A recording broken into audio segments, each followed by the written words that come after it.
ये हमारे बायोडेटा के साथ, हमारे जो भी हमारा परिचय उसके साथ जुड़ जाता है कि इस कंपनी से इस कारण से व्यक्ति गया था, तो अगली जॉब मिलनी बड़ी मुश्किल हो जाती है। और अगर 4 महीने का गैप हो गया, कोई नौकरी नहीं मिली, तो और बड़ा सवाल या निशान लग जाता है। अगली बार जब अपना रिज्यूमे देंगे, अपना परिचय देंगे, तो सवाल पूछा जाएगा, 4 महीने काम नहीं किया तुमने, इसका मतलब कोई खोट है तुम में, गड़बड़ करके आए थे, हम तुम्हें इतनी सैलरी नहीं देंगे। बहुत प्रेशर होता है लोगों पर, इसलिए जॉब नहीं छोड़ सकते, बॉस को नाराज नहीं कर सकते, काम अगर 2 गुना दे दिया गया है तो झेलना पड़ेगा।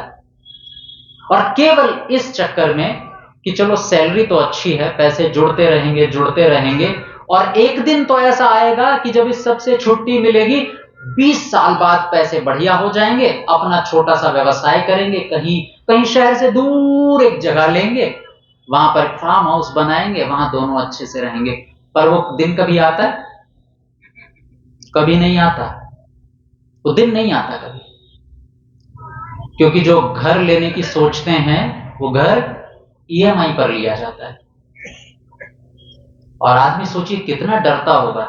मैं एक उपदेशक के रूप में हूं, सबको धन की आवश्यकता होती है।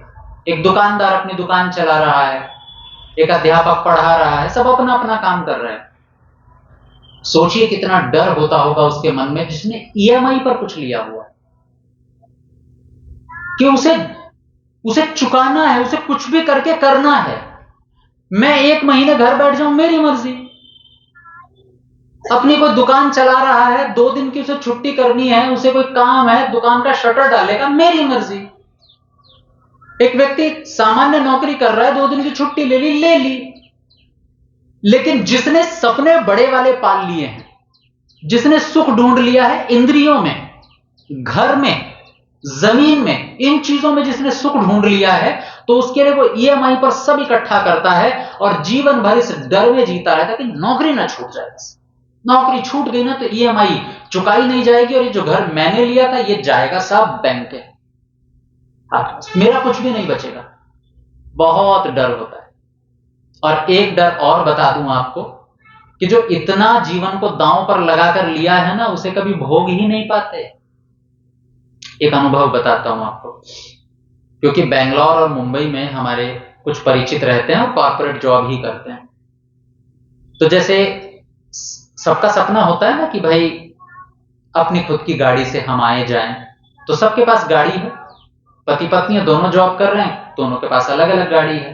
तो उनसे पूछते हैं कि भाई गाड़ी है, गाड़ी से आते जाते? बोले नहीं, कैब से आते जाते हैं। क्योंकि मुंबई का ट्रैफिक इतना ज्यादा है कि गाड़ी निकाल ही नहीं सकते अपनी। कंपनी इतना सारा काम दे करके भेजती है कि आधे घंटे की यात्रा है ना घर से लेकर के कंपनी तक की, तो लैपटॉप पे थोड़ा थोड़ा काम करना पड़ता है। तो पीछे की सीट पर कैब में बैठते हैं और आराम से जाते हैं, वापस आते हैं। तो गाड़ी बोले खड़ी है, निकलती है कभी 15 दिन में एक बार, कोई सुख नहीं। जो घर बहुत इरादों से, बड़ी योजनाओं से पेंट करवाया था, वो बस सुबह की लाइट में देखने को मिलता है, शाम की लाइट में देखने को मिलता है, दिन भर नहीं देख पाते उसे, क्योंकि दिन भर वहां रहते ही नहीं है।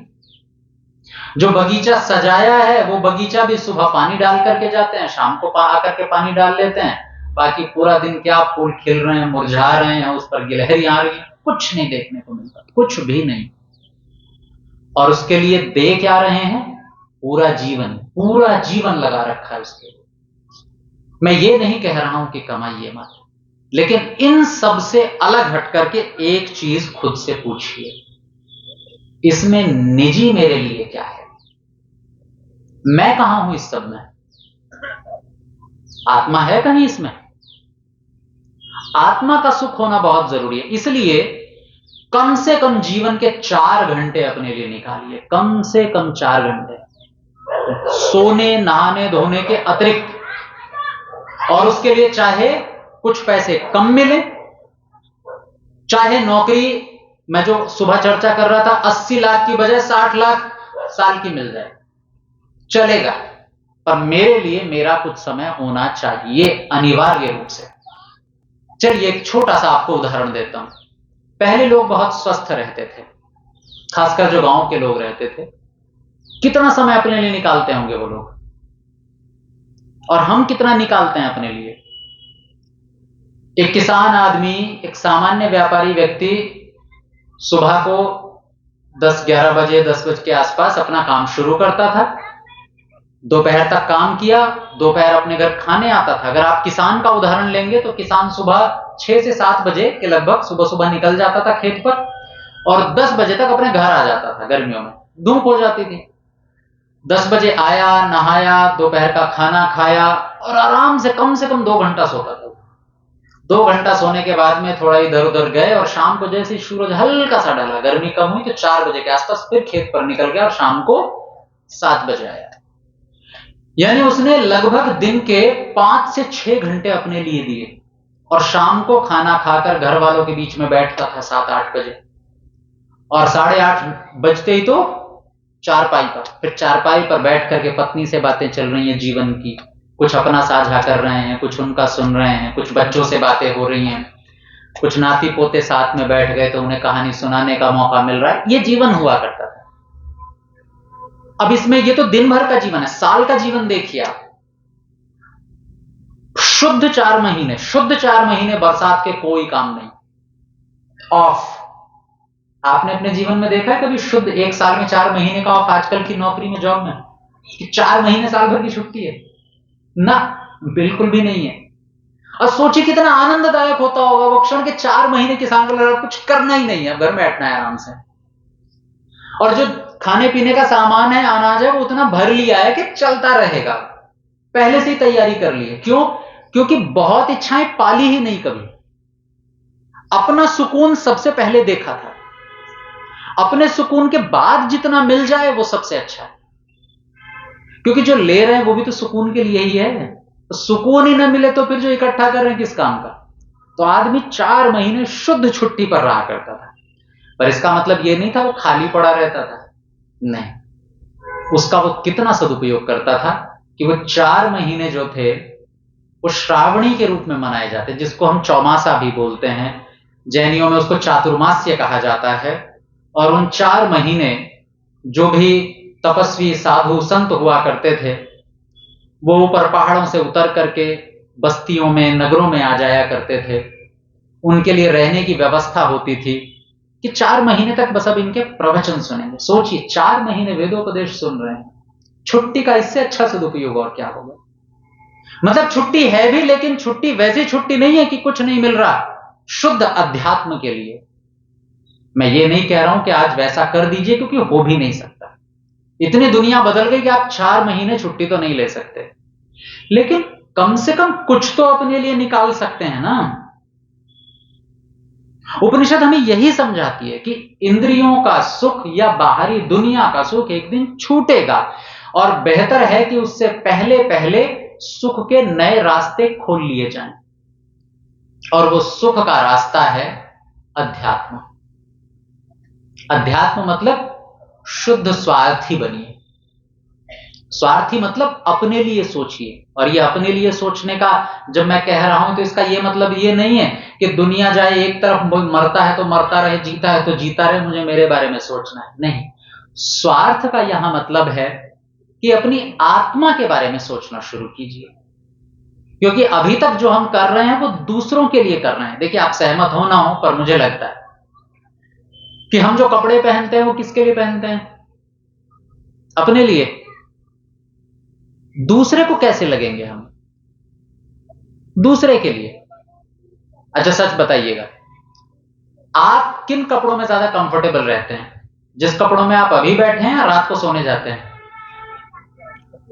हाँ जी, सहज किस में ज्यादा लगता है? जिसमें रात को सोने जाते हैं। और सोचिए कि दुनिया में कोई नहीं है, कल्पना कीजिए, अच्छा दिन निकल गया है, हालांकि ऐसा कभी होगा नहीं कि दुनिया में कोई ना हो, दिन निकल गया है, शुरुआत हो गई है दिन की, और दुनिया में कोई नहीं है आपको देखने वाला, कौन से कपड़े पहनेंगे? वही रात वाले, आराम से। जैसे आप में से कईयों ने पैंट शर्ट पहन रखी है, पर जो रात को पजामा और वो हल्की सी वो जो घिस चुकी टी शर्ट होती है ना, बिल्कुल जो घिस घिस करके मुलायम हो गई है, अगर वो कपड़े देखे जाएं तो उस कपड़े में और साधु के चोगे में कोई ज्यादा अंतर नहीं होता। आप भी जो स्त्रियां घर पर सामान्य कपड़े पहन लेती है, मुझे नाम तो नहीं पता, पर उसमें और साधु के चोगे में कोई खास अंतर नहीं होता है। साधु भी वही चोगा पहनते हैं, वन पीस, तो हम भी वैसे ही पहनना पसंद करेंगे। एक पुरुष को गर्मियों के दिनों में पता हो मुझे कोई देखने वाला नहीं है, तो वो बनियान और निक्कर पहन के घूमेगा पूरे शहर भर में। तो जो हम अभी पहन रहे हैं वो दरअसल इसलिए क्योंकि हमारे सामने कुछ लोग हैं और हमें औपचारिकता, हमें सामाजिकता, शिष्टाचार का ध्यान रखना होता है। ठीक है, इतना समझ में आ रहा है कि कपड़े हम दूसरों के लिए ही पहनते हैं, कैसे पहनने हैं, रंग कैसा है। और देखिए हद कब हो जाती है, यहां तक तो अच्छा है, उचित है, जरूरी है यहां तक तो, लेकिन ये चीज बुरी कब बन जाती है, बस वो मैं बता रहा हूं। ये चीज बुरी तब बन जाती है कि जब हम हर काम ही दूसरे के लिए करने लगते हैं। जैसे मैं दिल्ली रहा करता था, और दिल्ली में मैंने तो घटना पहले भी कभी सुनाई होगी शायद कक्षा वक्षा में। मैं दिल्ली रहता था, तो दिल्ली में तो सर्दी बहुत होती है, दिसंबर की सर्दी, कड़क सर्दी एकदम। तो रात को 10:30 बजे 11 बजे अपने चरम पर होती है सर्दी, और हम कंबल में लेटे हुए हैं, तो ढोल धमाके की आवाज आती है। हम सब अपना कंबल लेकर के ऐसे बाहर गैलरी में खड़े होते हैं कि देखें तो ढोल क्यों बज रहा है। तो एक शादी हुई थी, और शादी दिल्ली में होकर के वधू को लेकर के आए, तो वो सड़क से लेकर के घर तक उसे ले जाना था स्वागत के रूप में। तो पहले से बैंड तैयार कर रखा था, और सब नाचते हुए गाते जा रहे थे। वो 200-250 मीटर का क्षेत्र होगा बीच का। और आश्चर्य की बात है, दिसंबर की कड़कती सर्दी, हम कंबल में ठुठरे हुए देख रहे हैं उनको, और स्त्री और पुरुष ऐसे हाफ कपड़ों में, कोई ऊपर गर्म कपड़ा नहीं है, और आराम से जा रहे हैं। क्या लगता है, सर्दी नहीं लग रही होगी? अच्छा, दिखा भी नहीं रहे कि कांप रहे हो, सामने कैमरा लगा हुआ है, तो कांप भी नहीं सकते हैं। और जो इतना खर्च किया है इन कपड़ों पर, केवल स्त्री नहीं, पुरुष भी। पुरुष थोड़ा कम करते हैं, पर हालत बराबर ही रहती है। पुरुषों की गर्मियों में हालत पता चलती है। मतलब अगर सामने कैमरा है तो आप ना ठिठुरा सकते, ना आप कुछ कह सकते, बस चल रहे, क्योंकि फोटो अच्छा आना चाहिए। अच्छा एक बात बताइए, उस फोटो को बाहर किसके लिए है? वो फोटो दूसरे को दिखाने के लिए ना, अपने मन की संतुष्टि के लिए।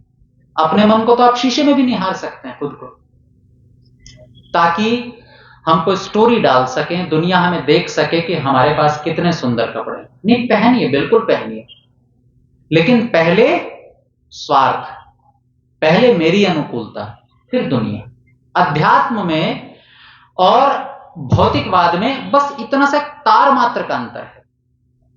अध्यात्म ये नहीं कहता कि आप अच्छा पहनना बंद कर दें, लेकिन पहले अपनी अनुकूलता। पुरुषों के साथ भी होता है, जब शादियां होती है तो पुरुष गर्मी में बढ़िया पैंट टाइट सी और कोट पहन करके निकलते हैं। जो कोट कभी अपनी शादी के समय में जो सिलवाया था वो रखा था ऐसे ही, तो निकलता है अब अपने भतीजे भांजे की शादी में। तब उनके साथ भी यही होता है। वो उनकी परीक्षा गर्मियों में होती है, पसीना टप टप टप चू रहा है, लेकिन उसे उतार नहीं सकते, जेंटलमैन लगना है। तो पहले अपनी अनुकूलता देखिए। मुझे कई बार जो मेरे बड़े लोग हैं, गार्जियन हैं, वो कहते हैं कि रेशमी कपड़ा, सिल्क का कपड़ा कुर्ता ले लो। नहीं चाहिए भाई, महंगा होता है, पर नहीं चाहिए। मुझे सूती अच्छा लगता है, पहनने में स्किन को अच्छा लगता है।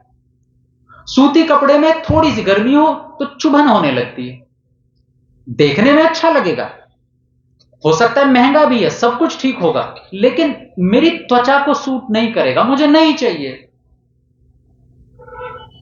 मैं और मेरा स्वार्थ सबसे पहले, और उसके बाद दुनिया क्या सोचती है उसकी परवाह उसके बाद कीजिए।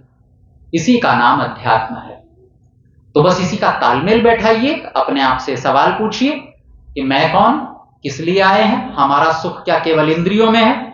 इंद्रियां एक दिन सुख देना बंद कर देंगी, तब कहां से सुख लेंगे? तब आत्मा का सुख शुरू होगा। और वो सुख कैसे शुरू होगा, इसकी चर्चा हम आने वाले समय में, आने वाले सत्रों में करेंगे। हमारे पास 5 दिन और हैं, छठे दिन समापन रहेगा। आशा है आपको ये चर्चा लाभकारी रही होगी, और आपके घरों में जो लोग हैं, परिवार के आसपास जो लोग हैं, उनके लिए भी लाभकारी निश्चित रूप से होगी। धन्यवाद आपको।